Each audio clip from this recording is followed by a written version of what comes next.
તો હવે વાત કરીશું અગ્નિકાંડમાં તાંડવ વિશેની।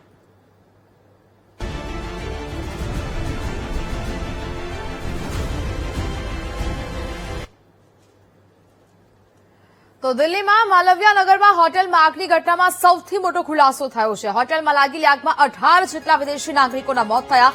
18 વિદેશી નાગરિકો સહિત કુલ 21 લોકોના મોત થયા છે। ઇજાગ્રસ્ત 18 જેટલા લોકો આઈસીયુમાં દાખલ છે। માલવિયા નગર પોલીસે અજાણ્યા શખ્સો વિરુદ્ધ ફરિયાદ નોંધી છે। લેમન ગ્રીન હોટેલમાં ભયાનક આગ લાગી હતી। લેમન ગ્રીન હોટેલમાં 6 રૂમની પરવાનગી હતી। નિયમોનો ઉલાડિયો કરીને 25 રૂમ બનાવવામાં આવ્યા હોવાનો ખુલાસો થયો છે। બેઝમેન્ટમાં પણ હોટેલનો રૂમ બનાવાયો હોવાનો ખુલાસો થયો। બેડ બ્રેકફાસ્ટ કન્સેપ્ટ પર આ લેમન ગ્રીન હોટલ છે તે ધમધમી રહી હતી ને જેમાં અનેક નિયમોનો ઉલાડિયો કરવામાં આવ્યો હોય તેવી વાત સામે આવી છે।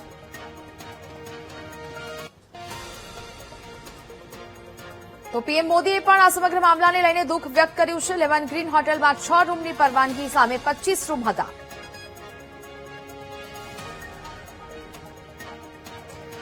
સંવાદદાતા ભૌમિક વધુ વિગતો સાથે લાઈવ જોડાયા છે। ભૌમિક, ખૂબ જ દુઃખદ આ ઘટના જે સામે આવી છે। 18 જેટલા લોકો છે તે જીવતા પૂંજાયા છે। હવે આ જે લોકો જવાબદાર છે તેમના વિરુદ્ધ શું કાર્યવાહી થશે ખરા? કારણ કે દિલ્હીમાં 6 મહિનામાં જ આગની મોટી મોટી ઘટનાઓ બની ચૂકી છે। ભૌમિક જી બિલકુલ, આપના સવાલનો હું જવાબ આપીશ કે છેલ્લા 6 મહિનામાં દિલ્હીમાં 66 લોકોના આગની ઘટનાઓમાં મોત થયા છે। જ્યાં લગી આજની જે ઘટના છે આખી તે દિલ્હીના પ્રેસ એન્કલેવ રોડ છે કે જ્યાં મેક્સ હોસ્પિટલ અને સાથે એમ્સ હોસ્પિટલ આવેલી છે અને ત્યાં સારવાર કરવા આવનાર લોકોના પરિવારજનો અહીં હોટલમાં રોકાતા હતા। આ આખી આગની ઘટના નીચે જે લેમન ગ્રીન રેસ્ટોરન્ટ છે તેમાં થઈ હતી। તે આગની જે જ્વાળા છે તે ઉપર હોટલ સુધી પહોંચી હતી। 6ઠ્ઠા માળે હોટલ હતી। કહેવાય છે કે 25 રૂમ નિયમોનો ભંગ કરીને બનાવવામાં આવ્યા હતા અને અચાનક આગે વિકરાળ સ્વરૂપ લીધું, જેને કારણે લોકો હોટલમાં ફસાઈ ગયા। બેઝમેન્ટમાં રૂમો હતા પણ બેઝમેન્ટનો દરવાજો બંધ હતો, જેને કારણે લોકોનો શ્વાસ રૂંધાઈ ગયો।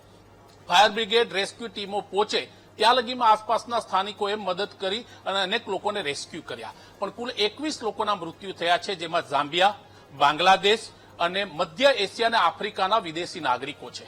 બાજુના મેક્સ હોસ્પિટલમાં કુલ 18 લોકોને લાવવામાં આવ્યા છે, જેમાં 8 લોકોને વેન્ટિલેટર ઉપર રાખવામાં આવ્યા છે। દિલ્હી પોલીસ અને દિલ્હી નગર નિગમનું કહેવું છે કે તેમની પાસે ફાયર એનઓસી નહોતી અને નિયમોનો પણ ભંગ કરવામાં આવ્યો છે। આપને જણાવી દઉં કે હોટલના માલિક છે તે લોકેશ બજાજ છે। તે 3 પાર્ટનર સાથે હાકી આ હોટલ ચલાવતા હતા। દિલ્હીમાં બીજી તેની લગભગ 5 કે વધુ હોટલો છે। પોલીસ અત્યારે તપાસ કરી રહી છે લોકેશ બજાજ અને હોટલના બીજા માલિકોની, અને એના માટે છાપેમારી કરવામાં આવી રહી છે।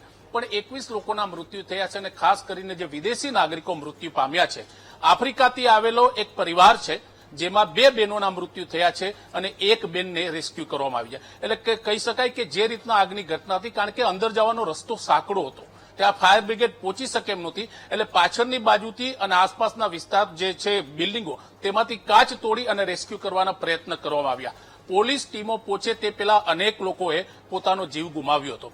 આપને જણાવી દઉં કે દિલ્હીના અનેક વિસ્તારોમાં એવી હોટલો છે કે જ્યાં જવાના રસ્તા સાંકડા છે ને ત્યાં લગભગ 8-8 માળ સુધીની હોટલો ઊભી કરી દેવામાં આવી છે અને તે જ કારણોસર આ ઘટના ઘટી છે। હવે મિટિંગો બોલાવવામાં આવી રહી છે। પોલીસ, ફાયર બ્રિગેડ, દિલ્હી નગર નિગમ તપાસ કરી રહી છે, પણ હજી સુધી હોટલના માલિક તેમની પકડથી દૂર છે। પણ દિલ્હી પોલીસે વિશ્વાસ વ્યક્ત કર્યો છે કે નજીકના સમયમાં તેની પણ ધરપકડ કરી લેવામાં આવશે। જી બિલકુલ, ભૌમિક વિગતો સાથે જોડાયા તે બદલ આપનો આભાર।